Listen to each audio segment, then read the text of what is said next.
Hello everyone, Marco Montemagno here, Digital Domination Summit 2013, and Martin Varsavsky here with me. Hi Martin, thank you so much for being here. Thank you for having me. So Martin, I tell you a little bit of context and why I really wanted to have you among the speakers at this Digital Domination Summit. Is that the reason is the following.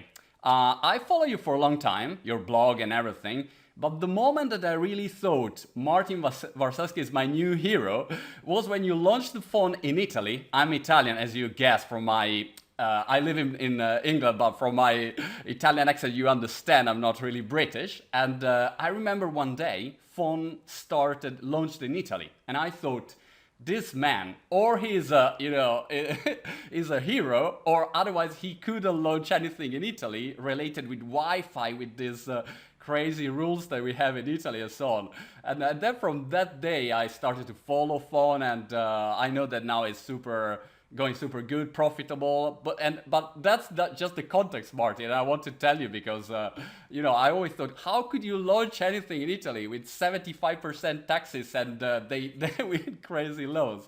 So this was just my curiosity. Why did you decide to start in Italy also, phone?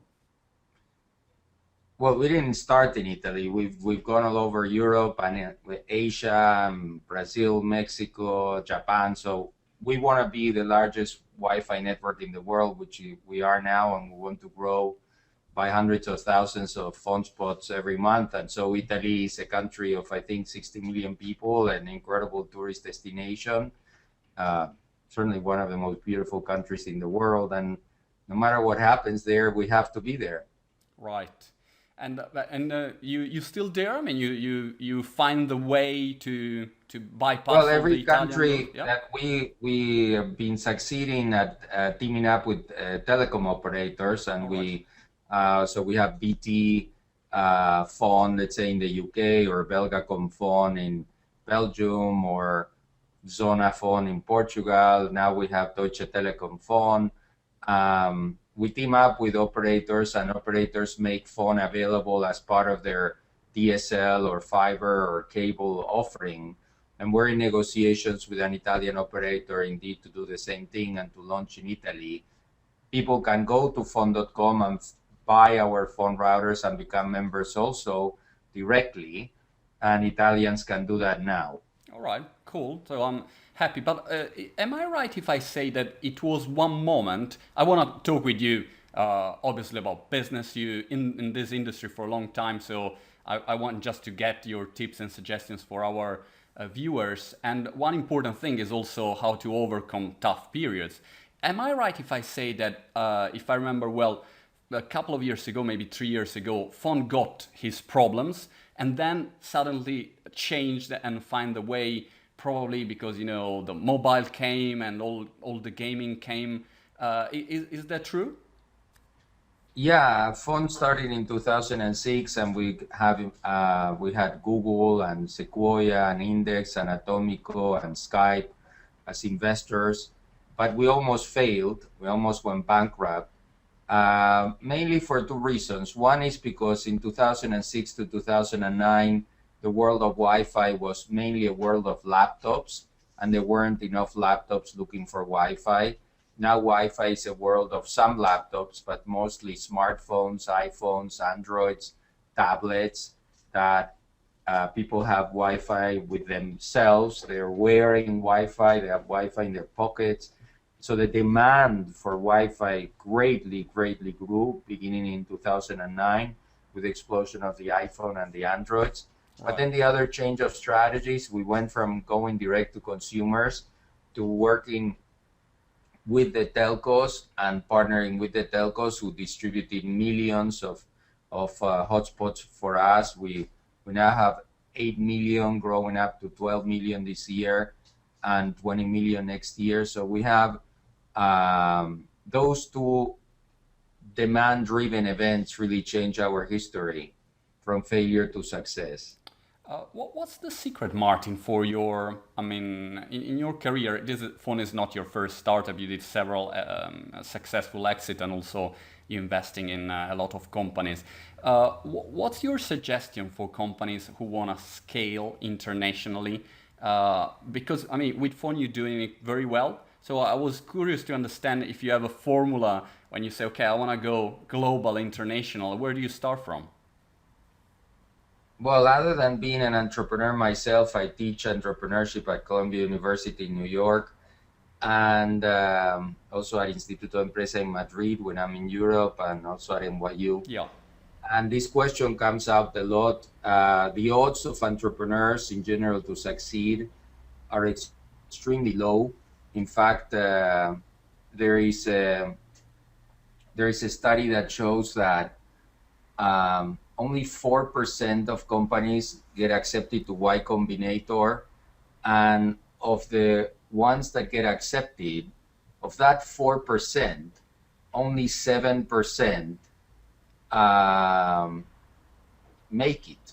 You know, so that means that it is extremely unlikely to be successful, and in that case, success is defined by these companies being worth 40 million, which is not 40 million. 40 million is not particularly a high amount for a company to be worth. And so you say, I've been lucky in my career that I built 4 companies that got to be worth over 250 million. And I co-founded another one that got to be worth over $1 billion.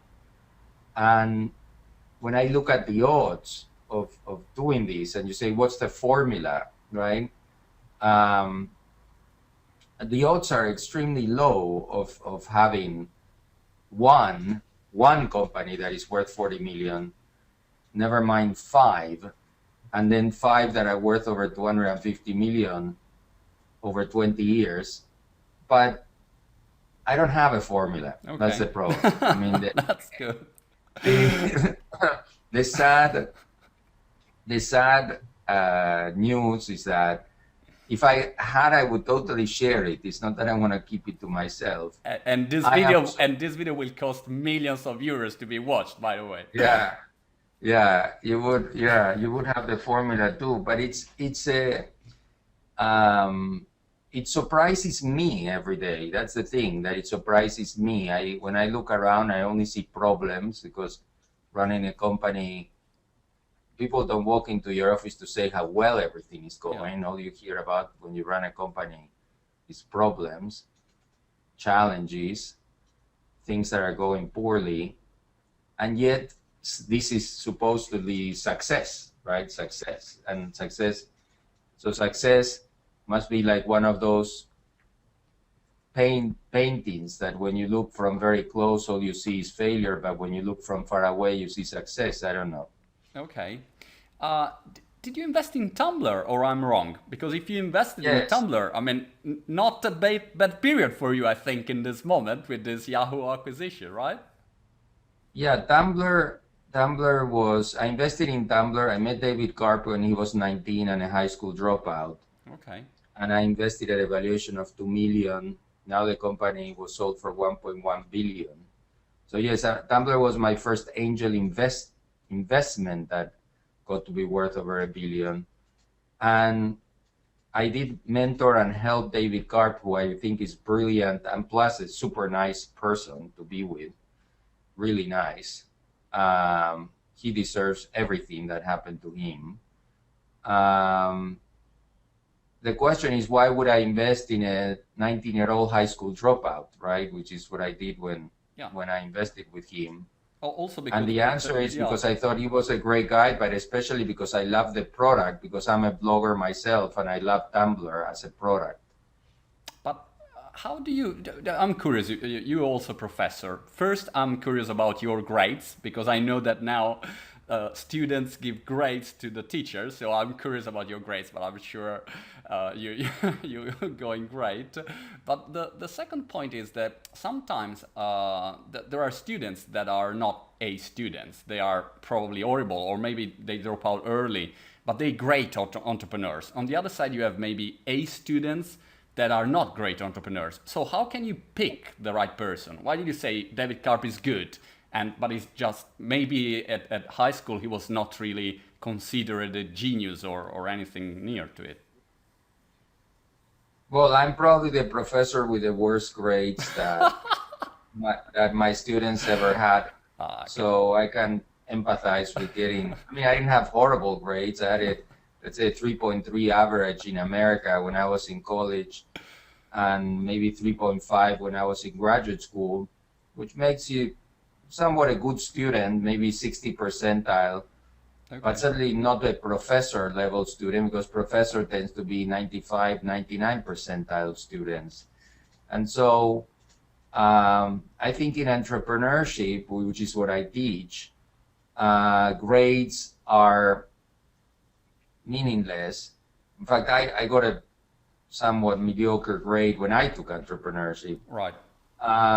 So I invented a new system in my class in which I don't give grades.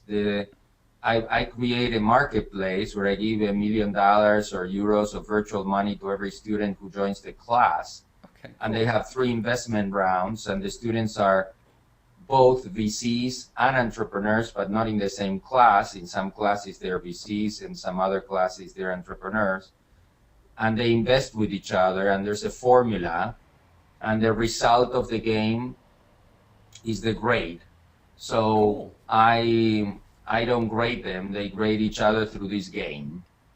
I love it. It's a sort of like how do you say Monopoly, the game where you play or something like that. Yes, Cool. it's not like Monopoly. It's like Monopoly in the sense, in Monopoly you buy properties and you Yeah. hope that other people fall into them and you make money. Here you pitch a business and you hope that other students will invest with you out of their portfolio and will choose you as the most likely business to succeed. Interesting. Martin, a couple of things more. You often talk about Europe, Silicon Valley, and this kind of things. By the way, for people watching this video, there is a great talk from Martin about exactly this topic. I will link it below the video. And in this moment, everyone talk about crisis, and I'm an entrepreneur for the last 15 years, so I always see opportunities even in tough periods. But I was really shocked by the fact that, for instance, in Italy, I saw 1/3 of the population don't even keep money in the bank anymore because they don't trust bank anymore, and they probably right. So the question is, what do you suggest to business in this period? If you really have, your son, they come to you and say, Daddy, I just go with my business, but it's a tough period. And I would love to use all the digital opportunities to do my business. But what's the best tip and suggestion you would give to him to overcome this period? Well, the good news for entrepreneurship is that bad economic times are actually good for business. They they're good for new businesses. They're good for entrepreneurs because in bad economic times, your potential employees have less of a choice to join large firms, and they're more likely to join you in your crazy new company. So I see a negative correlation between the state of the economy and the state of entrepreneurship. Okay. And I think it is a good time. I think downturns are a great time to start a business. And some of the most successful Silicon Valley companies, like Google, were started in a downturn. Right. And yeah, it's also a statistic that a lot of Fortune 500 companies, they basically started in a period of recession or depression. So it's always a good time. Last question, Martin, and then I'll let you go.